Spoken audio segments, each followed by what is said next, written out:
Hello,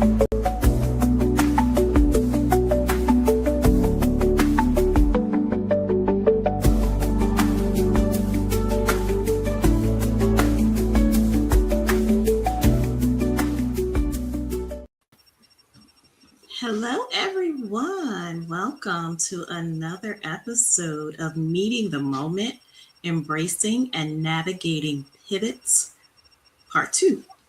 Today, I am joined by a beautiful person, an organizational psychologist and culture chemist who studies what actually makes workplaces work.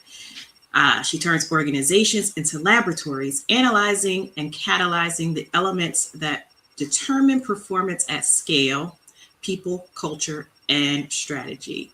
When those elements are misaligned, friction follows. She's come to us from the great state of Texas.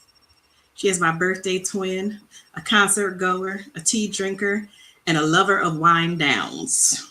Doctor, put some respect on her name, Mia Trahan. Hi, Mia. Hey, come on, intro. I try to get my Steve Harvey on, you know. Yeah, okay. He's in Texas too, right? So that, Houston. Yeah. Yes. Okay, Beyonce. All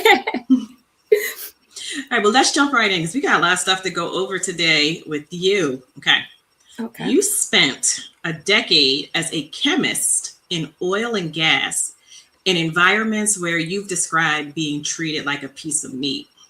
You pivot into the work you do now as a culture chemist, treating organizations as laboratories and people, culture, and strategy as elements to catalyze. Mm-hmm. What made you realize the science was worth carrying forward even when the industry wasn't? And how does that lens change how you see this work that others might miss? Oh, I love that being the first question, because one of the things that's like been a big misconception is that I just love science. And that was one of those things that when I tell my career story, people create this narrative like, oh, why would you give up chemistry? Why would you give up science? Like my family still can't fathom why I'm doing what I do. They don't even know what I do. They're confused. Why would I leave science? Okay. And I'm like, well, I never really left science. I left the industry. Mm-hmm. There's a difference.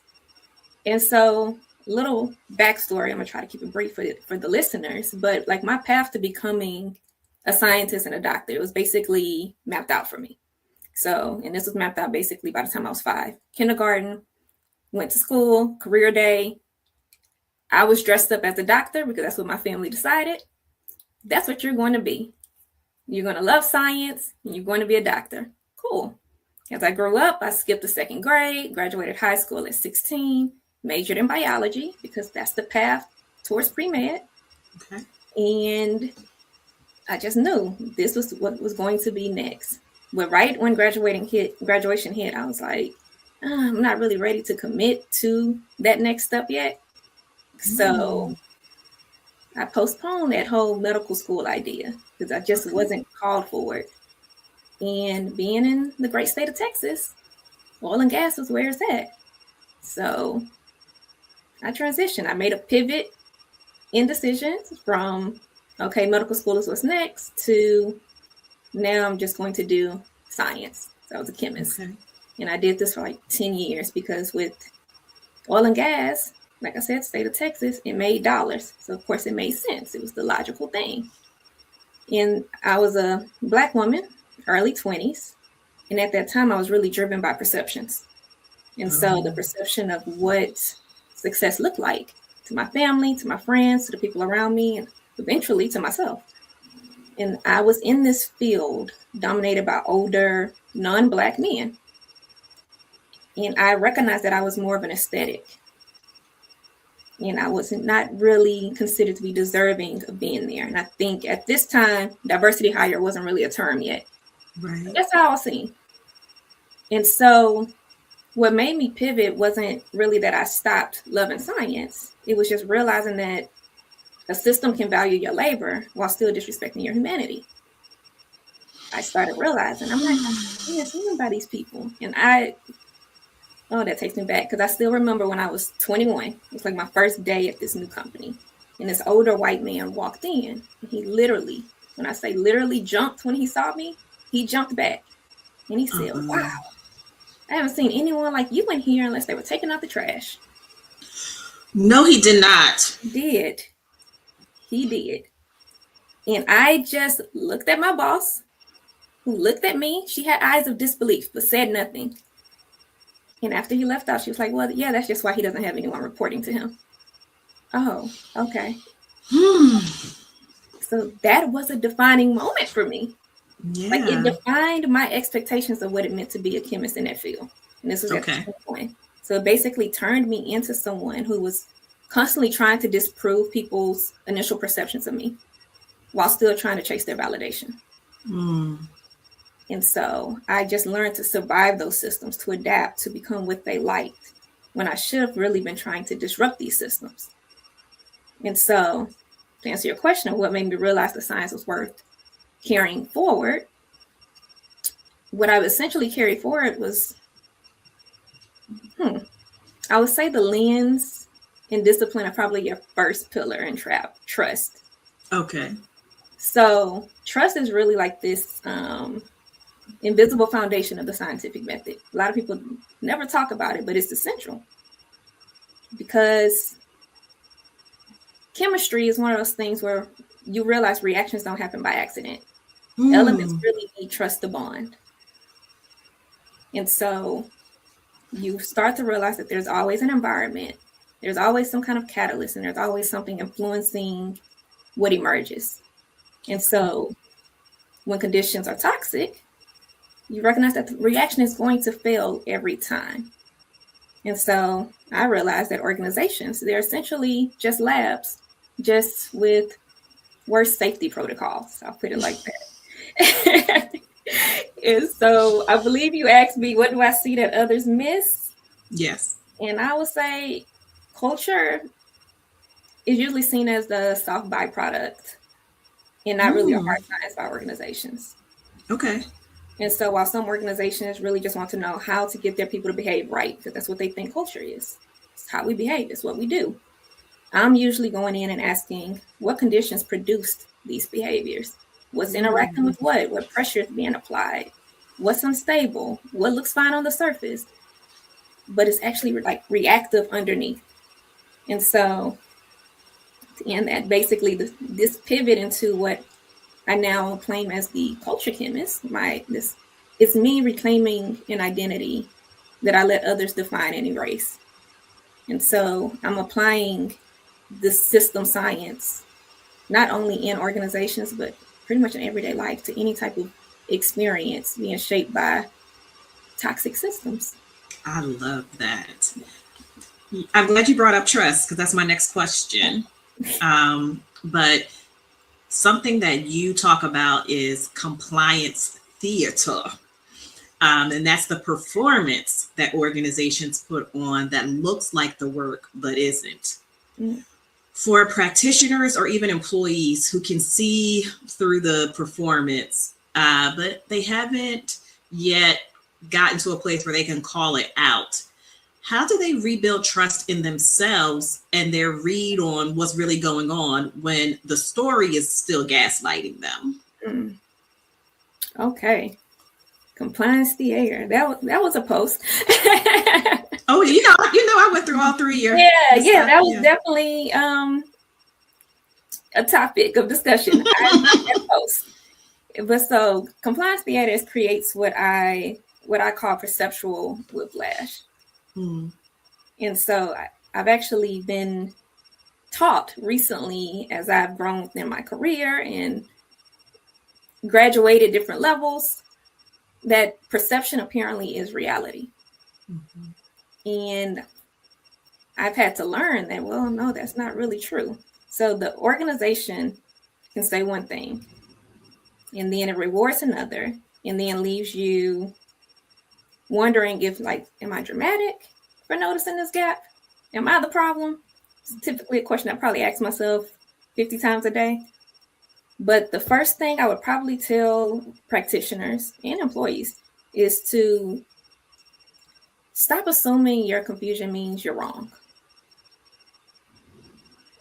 Because it's typically leading you somewhere. Like sometimes confusion is just a natural response to mixed signals. Okay. And highly managed optics. And so when I'm helping people rebuild trust within themselves, I tell them to come back to basically, I would say 3 things: pattern, pressure, and payoff. I like alliterations. So those help me out. So what keeps happening, what pressure is shaping people's behaviors, and who benefits from keeping the official story, say, cleaner than the lived reality. And so, because if the message says, like, we care, but the pattern says nothing changes, essentially the pattern showing this is harm, then you have to trust that pattern. And if you don't, then you're going to have some kind of standing of calling things out publicly. That's typically the next step. Once you recognize it, you got to name it. Yes. And so I say document it, name it, and you have to test it. But you have to. Okay. There's that scientific method again. Yeah. You have to. And so I think sometimes we also have to accept that rebuilding trust means accepting that you can't fix the systems that invested in our life. So you have to recognize when your read is accurate, and that comes from trusting yourself. And you also start asking yourself, like, hey, will you keep performing in a theater that's committed to the script? Or will you decide to exit stage left and build something real, like my girl Beyonce said? To the left, to the left. You have to figure that out. But basically, yeah, you don't rebuild trust by performing harder. I've had to learn it the hard way. You just do it by accuracy. And it starts with trusting your observations and then naming what you see, even when people are scared to say it out loud. That's a great segue, because in our conversations, you described being different versions of yourself across rooms, putting on a mask or a shield, especially when in rooms where people don't look like you. So you were doing that performance. How have authentic relationships, the ones where you don't have to perform, shaped both your career pivots and the way you help leaders build cultures where people don't have to shrink themselves to belong? I think that's a really, really good question, because one thing I know, I've recognized recently, I've been in at least 3 different versions of myself, and normally that's within the same hour. And so I'm corporate Mia, I'm safe for comfort Mia, I'm also the perceived version of Mia. I try to be all these different things, or I've tried, typically in one setting. And I've learned that every version costs something. And so when you spend enough time code switching or over editing or softening yourself, or just trying to read for safety, especially as a Black woman in rooms where you are already hypervisible, and you start to confuse adaptation with identity.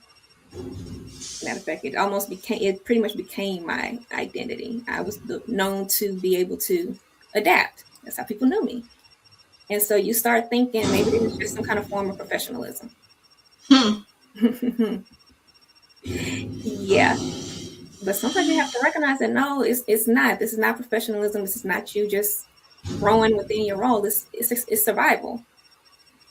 And so the relationships where I didn't have to perform before I could really be received, those are the ones that saved my life and helped me get to where I am. So the people who let me be angry without calling me aggressive, or the angry Black woman, the ones who let me be messy, but also brilliant and politically incorrect, because I'm that a lot, but who allowed me to just be Black without needing to translate myself, those are my people. So I want to shout out to my coach, Keisha Hicks.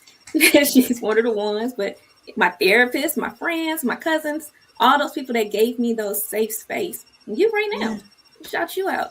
So thank you, Kirsten. But all those things showed me that I just wasn't too much. And I was often in environments that allowed me to be less than whole. And as I've gotten older and grown and start to recognize things, I realized how much limiting those environments were. And so those really shaped, I guess we're talking about pivots, those really shaped my pivots because those real relationships helped me to stop building my life around these rooms that only like edited versions of me. And so it now shapes how I talk to leaders, the questions I ask, and focusing on how I tell them belonging is not a diversity optics. So going back to that compliance theater, we're not managing optics right now. And it's not just access.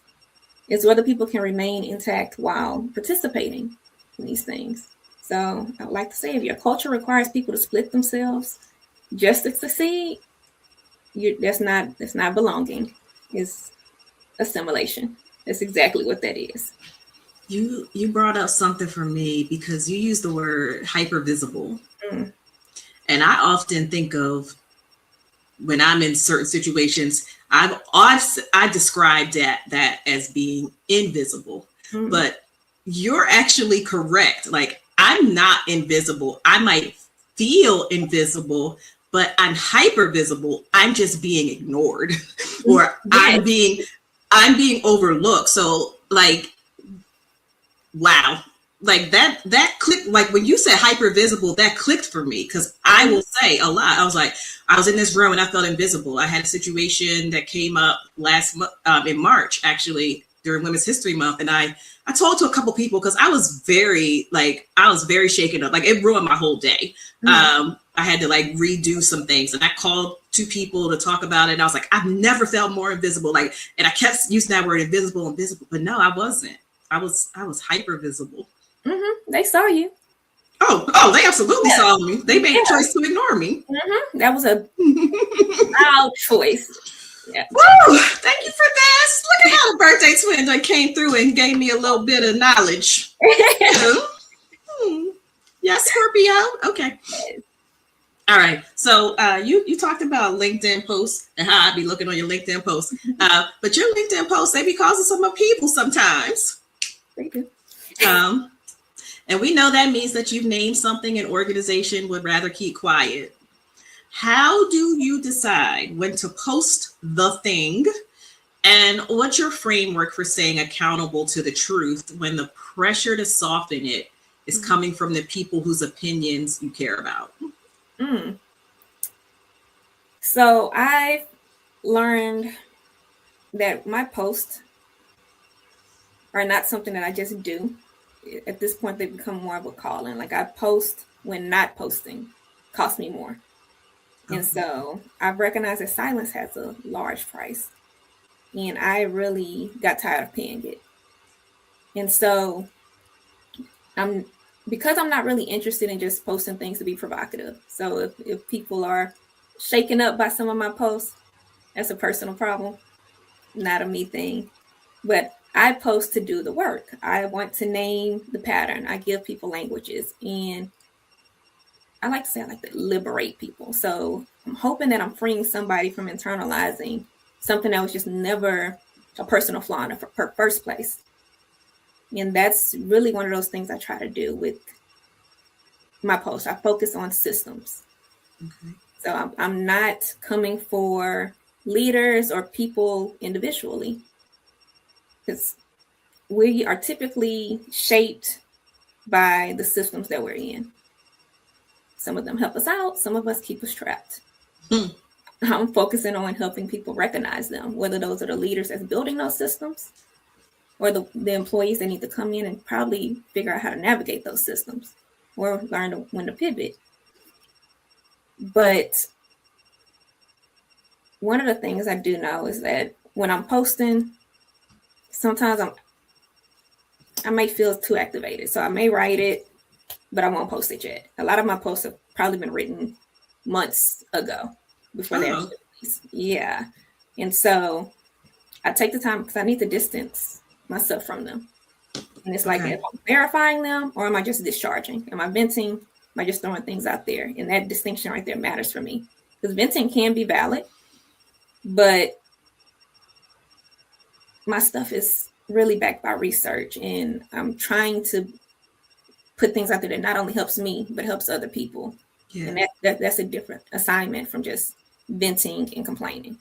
Okay. And so when the pressure to soften it comes from people whose opinions I value, I come back to the difference between care and dilution. So can I be thoughtful? Yeah, I can be precise. I can be responsible, but I cannot be careful that the truth comes out unrecognizable, if that makes sense. And so my framework is typically simple: integrity over comfort. Integrity is one of my values. And so I do my best not to confuse somebody else's discomfort with dishonesty. Okay. And so, yeah, sometimes that upheaval it comes, but it's not a sign that I said too much. Like you said earlier, sometimes I think it's a sign that you said exactly the right thing. Yes. They wanted me to keep quiet. They was trying to keep this quiet. Why else would my post bother anyone? Hit dogs holler. Exactly. Okay. Another thing you taught me is keep an invoice of things you're losing. So that's what code switching, what shrinking, what performing in the compliance theater costs a person over time. For anyone who has a sense that they're paying that invoice, but they haven't sat down to actually total it up or tally it up, what proactive practices help them see the bill clearly? So when I did that, I did a post last year on the invoice, and I did that post right after I had my first anxiety attack, and I didn't know what was happening. I really was like, okay, I'm too young. I'm not even 35 yet. Why am I having a heart attack? Is how I was feeling. Yeah. And it was early in the morning. I know it was before 7, and I didn't know what was happening. And so once I found out, I started basically looking at the receipts. How did I get here? And so I think a lot of people typically know they're paying something, but they just haven't named the currency yet. And that's why that invoice stays hidden. So I would tell people to audit in 5 categories. Okay. If I'm counting right in my head. So I would say energy, self-trust, voice, capacity, and a big one for me is joy. Is that 5? All right. And I think joy is often overlooked. But what is this environment costing you in energy? How much is it making you doubt yourself? At some point, you start to realize, am I really being gaslit? Or is this, once going back to the question, is this a me problem?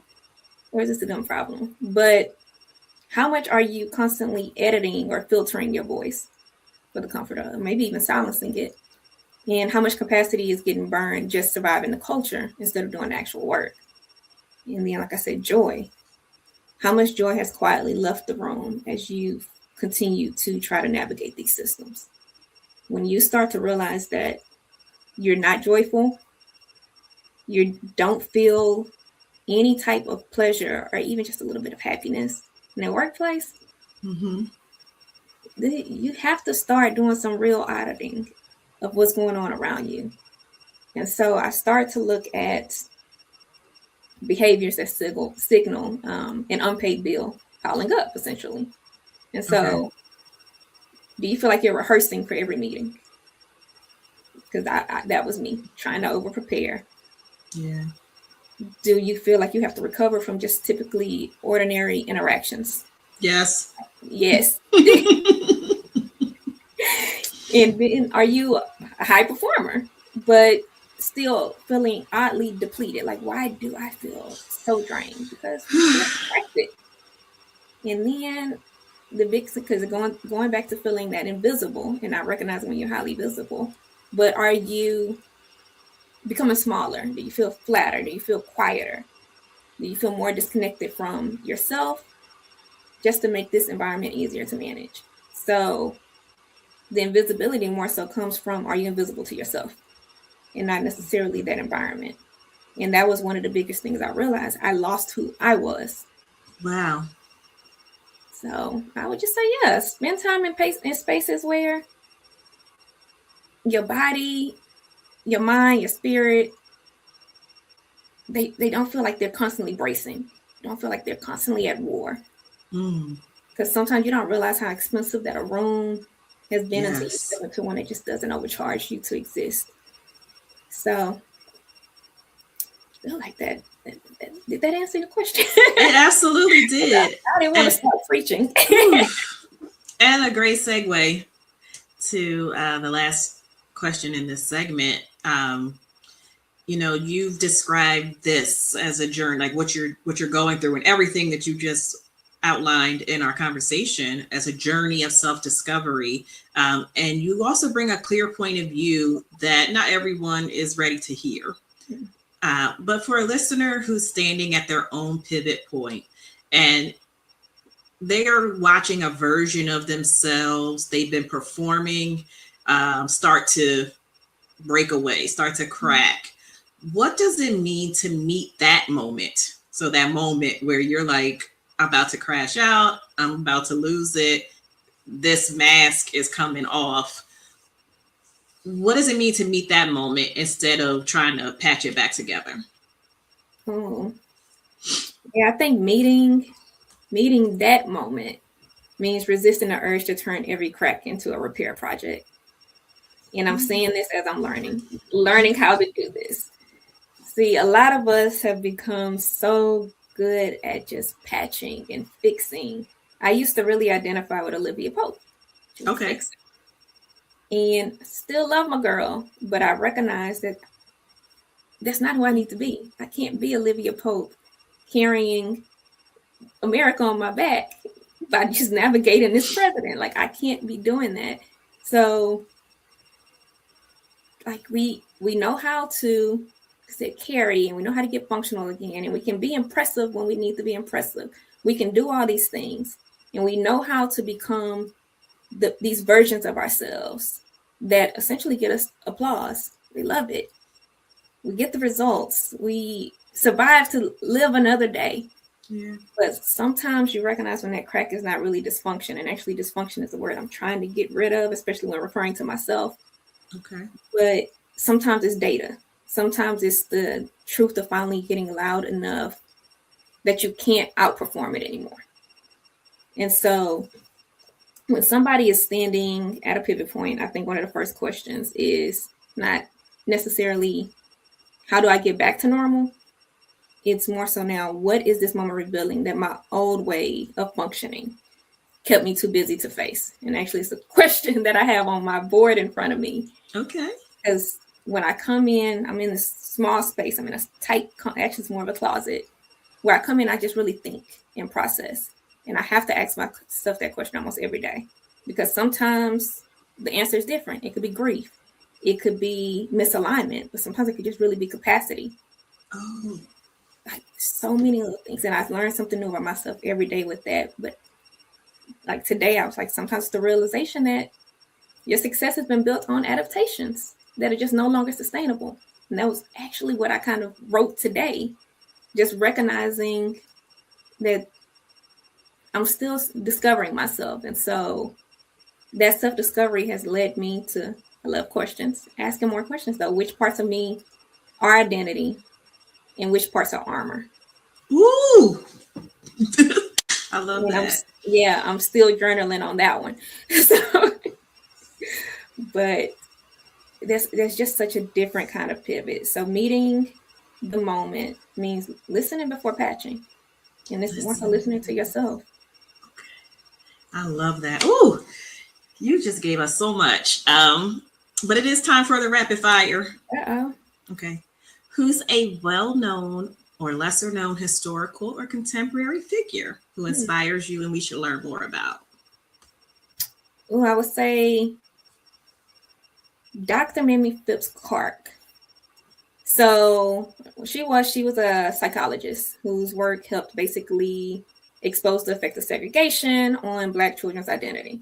So I think she represents basically what happens when, I would say, this rigorous insight meets social truth. I learned a lot from her during my dissertation time. Okay. What's the best piece of career advice you've received that you would give your early career self? Mm. Stop trying to prove your worth to systems committed to misunderstanding you. Okay. Yes. Whew. If you wrote a book describing your career so far, what would the title be? Mm. Oh, the invoice. What success cost me before I learned to count correctly? I would go with that. Write that down because that's coming Yeah, out that was spring like that question 2027. right there. That's it. That's it. Oh, I like that. Yeah, Hmm. What fictional character, and you can't say Olivia Pope because you already said her, I won't. gives you a glimpse of yourself? Yeah, Olivia, I'm done with. Um, Issa D. If you watched Insecure, Okay. Issa Rae played this character named Issa D. I would say she's given me a glimpse of myself because her character had a lot of growth within the show. But in reality, Issa is this messy, awkward black girl. That's who she is. Yes. And that's me. And she has all these inner monologues. She loves to rap in the mirror. That's basically how I start my days, pumping myself up with freestyles. Okay. So, Issa D. All right. Well, maybe you'll give us one of your freestyles, but what's your go-to songs, or music genre when you want to hype yourself up to conquer the day? Oh, depends on the assignment. So, the genre, well, I think Beyonce is a genre in herself because I'm Houston and Beyonce is all of that. So Beyonce is every little genre that I need. She can be a rapper, a singer, country artist, trap, whatever I need.